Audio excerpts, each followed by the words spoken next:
Hello and welcome back to the Karma Stories podcast. I'm Rob and I hope you are having a wonderful day today. Today I have 4 stories for you from the Stories About Kevin subreddit. The Karma Stories podcast is published to all major podcasting platforms, and you can also read along on YouTube under our @Karma Stories podcast handle. Alright, on to today's stories. Let's jump right in. This story comes to us from Jess is Cringe. Kevin escalates trespass into an on-foot police chase. Not my story, but a friend's. This happened a month or two before the murder of Kelly Thomas in our town. My friends Soap, Ghost, and Kevin were doing what many teenagers did: walk aimlessly around town, hoping to see or do something interesting. It was getting late, they all lived pretty far away from where their walk had ended up, and to save some time, Kevin suggested they take a shortcut by walking next to the railroad tracks. Ghost wasn't sure, but after Kevin convinced Soap, it was 2 against 1 and Ghost gave up. Fun fact about train tracks, they're not just dangerous for pedestrians to walk near, but they're also private property, so walking on or near them outside of a public sidewalk is trespassing, something they all knew. However, if you have a clean record, aren't on something, aren't doing something else, are polite, and get lucky that it's City PD and not the Railroads PD, you'll just be told to get back to the sidewalk and likely not get in trouble. The 3 headed home along the tracks, talking and stuff along the way, and when they were about to reach the main road, they saw a car waiting for them. The magic red and blue lights came on, and an officer aimed a flashlight at the 3. Ghost immediately put his hands up to his shoulders, palms forward, and waited for whatever the officer was going to say. Soap did the same, but was a bit more hesitant since he had a record for using a plant that should have always been legal. Then there was Kevin. The second the light hit him, he bolted, which made Soap and Ghost immediately bring one of their palms to their face. The police cruiser had 2 officers, both got out, and while one stayed with Soap and Ghost, the other ran after Kevin, reaching for his taser. While we can guess for days what happened between Kevin running off and him getting dragged back with a nice set of silver bracelets, the truth is, we'll never know the play-by-play. Soap and Ghost explained to the officer that stayed with them that they were just walking home, and when asked why Kevin ran, Ghost groaned and said, "Because he's a dumb butt." Kevin gave the same story when questioned, and when asked why he ran, he said, "I don't want to go to jail." The penalty for trespass in our state is a $75 fine for first-time offenders and $250 if you do it again at the same place. You don't serve time, you don't get mandatory classes, just a fine and an escort off the property. They all received the fine, with Kevin getting something extra. While we don't know what would have happened if Kevin just put his hands up like the others, it probably wouldn't have ended in Kevin getting grounded and his dad paying all 3 fines. There are many more stories about this Kevin, but due to the morbid jokes we made a month or 2 later about how Kevin running could have ended in police brutality, this one is a favorite of our group.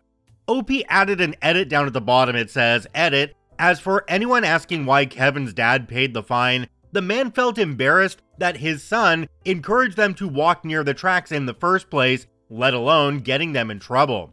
I also think it was a bribe, since if Soap and Ghost's parents paid, they'd probably never let them hang with Kevin again, and Kevin didn't have many friends in high school."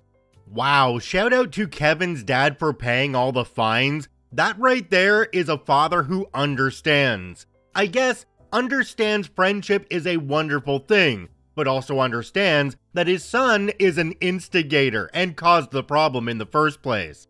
I just want to add on to this one that walking down the train tracks is never worth it. You'd be surprised how fast one of those passenger trains can come up on you without you hearing a darn thing. And don't get me started on the people who do it while having headphones on. Ugh, morons. This story comes to us from Arrow1500. Kevin, the conspiracy theorist coworker.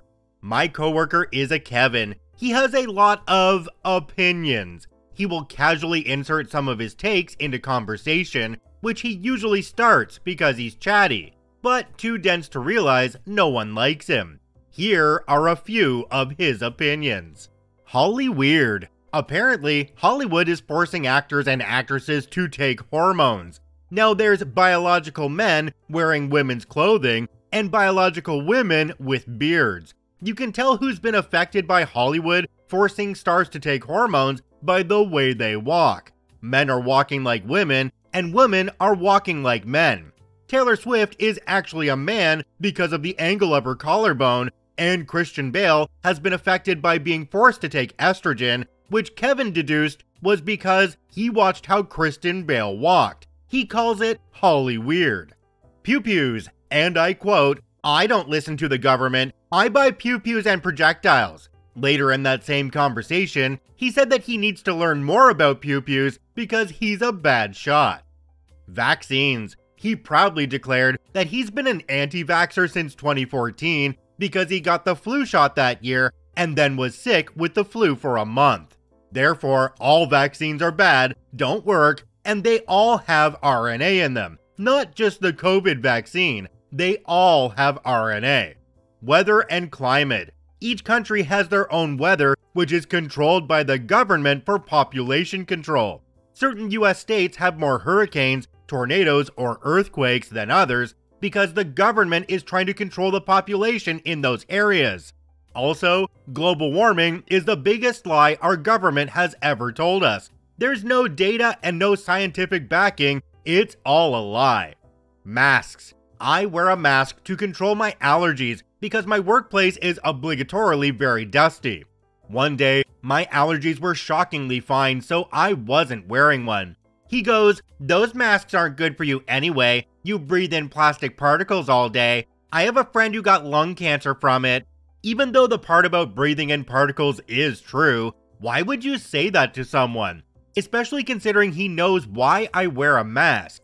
Additionally, the masks are dangerous because they're made in China. As if most things aren't made in China. He also used that as a segue to go on about how our government is at the hands of China and it needs to be exposed right now. The moon landing. The moon landing was faked and filmed underwater. All astronauts are actors, and no one has actually been to space. Flat Earth. The Earth is flat because the scripture says so. I don't know what scripture he meant. Panera Bread. Kevin believes Panera Bread is forcing all its customers to pay with face identification and fingerprinting with malicious intent. Fear the evil Panera Bread. Note, Panera Bread is implementing in some stores the option for loyalty members to pay with a palm print, and it is completely optional. Masons. Kevin believes he's part of a secret society. He believes Masons emailed him. When told that Masons don't email people for recruiting, he said, "They're more high-tech now." Non-conspiracy nonsense. Kevin likes to talk about the time a guy pushed him down some stairs. Most recently, he said he'd go back to the town where that happened and beat up the guy. A coworker said, "That's assault." I said, "And battery," to which Kevin said, "OP's right, and I'd still do it." Kevin seems to be very confident in his opinions, which makes you wonder if he actually believes all this, or he's just stirring the pot with unconventional beliefs. Some of these are pretty interesting and funny though. Next thing you know, they're gonna tell us Brad Pitt's a robot based on his perfect symmetry. Wait a minute, what's this? I just got a friend request from the Illuminati? This story comes to us from Alberto Woofwoof 342. The Kevina from my secondary school. So in my year, there was this girl who was an absolute wasteman. She was your stereotypical white girl, but like dumb to the max. I was always vaguely aware of her existence throughout my time in secondary school, but I only became exposed to her complete idiocracy within the last couple years. It started off with small things, like insisting that 3 times 3 equals 6, even when prompted with statements like, "That's 3 plus 3. But eventually progressed to even more nonsensical questions like, "Do I look pregnant? But you can't look at my belly." Stuff that can be chalked up to not thinking anything through before saying it out loud. I'm guilty of that too, but that's not what sets her apart. For that, we have to get to my first personal experiences with her.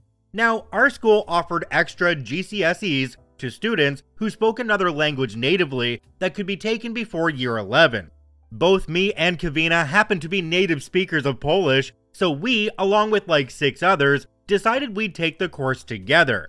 Now, this was just a couple lessons a week, not even for a whole year. They were only teaching techniques for answering questions and about concepts they'd be asking about. But our teacher had a bit of an inconvenient schedule, so a couple students decided to do the course next year instead, when it would be more stable. Kevina also wanted to drop out of the course for this reason, but instead of telling our teacher that like a normal person, she decided to act out in her class and then lie to her parents and our head of year that she was being abused by the teacher and filed a complaint, then just started skipping her classes when that failed. She wasn't doing very well in school besides that already, seeing as she had to take course studies too.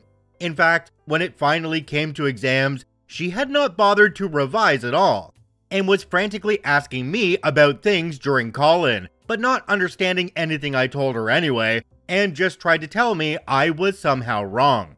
In private, we even created a nickname for her, Wikipedia. This was originally done not to confuse her with another girl with her name. Kevina's name was Victoria, which is meant to be pronounced like Victoria, but sounds like Wikipedia if you try to read it in English. But now has an ironic meaning, because she's the opposite of an encyclopedia. There are also her failures socially. Kevina was also the kind of girl who loved to gossip about everything, but was terrible at it and just kept ruining her friendships. Now, the people this concerned were not my mutuals, so I don't have the details of what exactly was said, but she would blurt out some pretty insensitive rants to her easily offended friend group, and then have the audacity to wonder why nobody liked her. She then proceeded to never take the hint, and continued to follow around her former friends who just didn't want anything to do with her anymore. On top of this, she has no idea how men work. One time, also during exams, she got bored of caring and decided she wanted to start gossip with me about another boy. She perked up and said, "Hey, did you know boy only likes Ice Spice because of her butt?" I had to explain to her that this was her main appeal, and that the same was true of many celebrities, which seemed to confuse her. The fact she was oblivious to this was odd, considering there was a whole situation a couple years earlier where she sent some nudie pics to some older boy and bragged about it. The school eventually found out and got the police involved. They had the boy delete his copy of the nudie pics and gave Kevina's parents a strong talking to. But unfortunately, our town's police force isn't very good, and they neglected to check if the boy distributed the nudies. He did. My friend knows there's at least one guy who still has them. None of that taught her a lesson apparently, because the following year, me and the same friend caught her in the park on the bench with a guy who looked to be in his late 20s. We confronted her about the man, and they weren't even related. It was another rando she found on Omegle and actually met up with. I don't know if they actually did anything, but her absolute lack of internet safety is appalling, and I'm half expecting her to become a victim of something eventually. Now she's planning to go to sixth form to do health and social care and some other things for her A-level. The problem is, despite the place she applied to being a really good college, it's specifically because of their STEM departments, something she's not planning to do. So if she somehow has enough points to get in, she's going to be pretty disappointed. Results day will be the last I ever see Kevina, probably. Sorry for the long post. Jumping down to the comment section on this one, we have one from a user called Dr. Chop and Swap. It says, "In the words of my dear late mother, sometimes the purpose of some bitches' lives is merely to serve as a warning to us." The problem with Kevina in this story is that she seems to be a few fries short of a Happy Meal. Like the lights are on but nobody's home. She's all foam and no beer. The wheels are spinning but the hamster's dead. And the elevator definitely doesn't reach the top floor. OP, you're right, some people are destined to the headlines, but I don't think she's going to be. I think she's going to be in the police brief section a few pages back. This story comes to us from Roomba Reaps, Drooling Kevin. I finally have a story I can share. I've worked at a school as a custodian crew lead for a year. The school was small, and it was just me at nights cleaning the bathrooms top to bottom by myself, and a few other things. In April, the school hired a guy who turned out to be a Kevin. His first day, I knew he was going to be a problem. There are different types of cleaners we used, and only one of them are acidic enough to worry about getting it onto your skin. If it does, it's no big deal, just run your hands under cool water for 10 minutes without soap. Easy instructions, right? I told that to this guy, showed him how to handle the solution, and cleaned 2 sinks in front of him. And he gets some on his hands. No big deal, it happens. I took him to a sink and let him run water over his hands while I went to the bathroom, came back to see how he's doing, and this dunderhead is using warm water. Apparently, when the sink wasn't putting out any cold water the entire time, he didn't think to ask, say something, or try another sink. There's at least 100 sinks in that school, 1 in each classroom, and several elsewhere. I moved him to another sink and told him to rinse again, and left to find my boss, warning him that I had a bad feeling about Kevin and following instructions. He brushed it off, much to my dismay. For 3 weeks, this guy could not understand the concept of vacuuming with a vacuum backpack and using a push broom in a straight line for the hallways. That's literally all I could trust him to do, as for 3 months straight, he just could not retain any information, and he couldn't even do that right. I'd quiz him, he'd answer. Still wouldn't do what's been asked. I've complied by texting him what he needed to do. I've made a painfully descriptive instructional page to help him. I've had to repeat several times in the same day, for multiple days, that no, you don't need to rinse everything with water after you clean it. It's just the one chemical I showed him you need to do that with. Before I left, he had 2 weeks to learn the basics again. I had to threaten to spray him with water if he asks one more time if anything needs to be rinsed with water. In a joking but serious manner, of course. He tried to tell me that my cart organization system was bad. Let the bright red poop rags which clean the toilets and urinals touch the green rags that clean the water fountains. People and children drink from that. Anytime I told him he needed to do something, he'd say it was annoying every single time. It got so bad, I asked him rhetorically, you know what's more annoying than that task? Working with someone who constantly says everything is annoying. People won't want to work with someone annoying while doing an annoying job. Yes, it is annoying. It's an annoying job. Most of them are. You're going to have to get used to that. For the push broom, you literally just push it in a straight line, following the edge of the hallway, edge to edge, then down the middle. It took months for him to do it the way he's supposed to, constantly trying to get a thing in the middle of the hallway when he's just going to pass in the middle anyway. When you do that, it just spreads the mess everywhere. When I talked with him about that for the umpteenth time, I watched a long line of drool drip from his bottom lip onto the floor. I didn't say anything about it, because I was telling him to stop turning off the lights when he knows and sees I'm still working in that hallway and room. Each hallway just has 2 switches he needed to flip. After 2 weeks of that, I told him to just turn off the classroom lights and to never touch any other lights. He wouldn't listen to that either. I'm very happy at my new job and honestly delighted he's dealing with moth season. Moth season is during the moth migration. The school is directly in their path. Each night when you go into the classrooms, they swarm everywhere when you turn on the lights and hit you in the face, get in your hair, etc. And yes, you have to clean them up too when they can't escape. I did not warn Kevin about moth season. Jumping down to the comment section on this one, we have one from a user called Irish Spice. It says, he's either intellectually disabled or he has something organic going on. Either way, how is he still there? OP responded and said, I was thinking something like that as well. He never talked about being in a coma, so we can only guess. I kept asking why he's still there, but then I remember that my boss's response was always, we don't want to scare him off, and he'll get it eventually.